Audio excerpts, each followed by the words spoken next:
അങ്ങനെ ഇന്ന് നമ്മൾ നമ്മുടെ വിജയണ്ണൻ്റെ ലാസ്റ്റത്തെ സിനിമ കാണാൻ വേണ്ടി പോവാണ് കേട്ടോ. ഉള്ളിൽ നല്ല വിഷമമുണ്ട്, പക്ഷെ പുറത്തത് ഞാൻ കാണിക്കില്ല.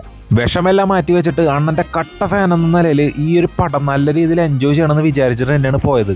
തുടക്കം തന്നെ തിയേറ്റർ കത്തിച്ചുകൊണ്ടായിരുന്നു അണ്ണൻ്റെ ടൈറ്റിൽ കാർഡ് എഴുതി കാണിച്ചത് കേട്ടാ. The honourable chief minister of Tamil Nadu Thalapathy C Joseph Vijay എന്ന് എഴുതി കാണിച്ചുകൊണ്ടായിരുന്നു പടം അങ്ങോട്ട് തുടങ്ങിയത് കേട്ടാ. എല്ലാ സിനിമയിലും ഒരേപോലത്തെ ലുക്ക്, ഒരേപോലത്തെ ക്യാരക്ടർ, ആളുകളെ രക്ഷിക്കുന്ന രക്ഷകൻ എന്നൊക്കെ പറഞ്ഞ് ഒരുപാട് പേര് കളിയാക്കുന്നത് ഞാൻ കണ്ടിട്ടുണ്ട് കേട്ടോ. പക്ഷേ എനിക്ക് ഇങ്ങനെ തന്നെ കാണുന്നതാണ് ഇഷ്ടം. കാരണം എന്ന് പറഞ്ഞാൽ പുള്ളി ആ സ്ക്രീനിൽ വരുന്ന സ്ക്രീൻ വൈവ് എന്നൊക്കെ പറഞ്ഞാൽ വേറെ ഒരു നടനും ചിന്തിക്കാൻ പോലും പറ്റില്ല. അമ്മ അതിൽ സ്വാഗാണ് പുള്ളിക്ക്. കഥേനെ കുറിച്ചൊന്നും നിങ്ങൾ വലിയ കാര്യം നോക്കണ്ട, പക്ഷെ നിങ്ങളൊരു കട്ട വിജയ് ഫാനാണ്, പുള്ളീനെ നിങ്ങൾക്ക് ഇഷ്ടമാണെന്നുണ്ടെങ്കിൽ നിങ്ങൾക്ക് ഈ പടം തീർച്ചയായിട്ടും ഇഷ്ടപ്പെടും കേട്ടോ. ഈ ഒരു പടം എന്തുകൊണ്ട് തിയേറ്ററിൽ ഇറങ്ങാൻ ഇത്രയും വൈകി എന്നുള്ള കാരണം കറക്റ്റായിട്ട് ഇതിന് മനസ്സിലാവുന്നുണ്ട്. പുള്ളിക്ക് പറയാനുള്ള കാര്യം പുള്ളി അക്ഷരം വിടാണ്ട് പച്ചയ്ക്ക് തന്നെ സിനിമയെ കൂടെ പറഞ്ഞിട്ടുണ്ട് കേട്ടോ.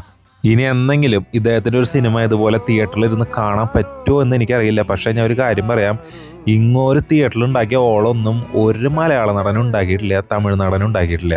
അപ്പോൾ സിനിമയിൽ എല്ലാവരും രക്ഷകൻ എന്ന് പറഞ്ഞ് കളിയാക്കിയ ആൾ റിയൽ ലൈഫിൽ എല്ലാവരും രക്ഷകനാവട്ടെ എന്നും പറഞ്ഞ് അണ്ണൻ്റെ കട്ടൗട്ടിൻ്റെ അടുത്ത് നിന്ന് ഒരു സെൽഫി എടുത്ത് അതിനോട് ബൈ പറഞ്ഞിട്ട് ഞാൻ ഇറങ്ങിയിട്ടാ.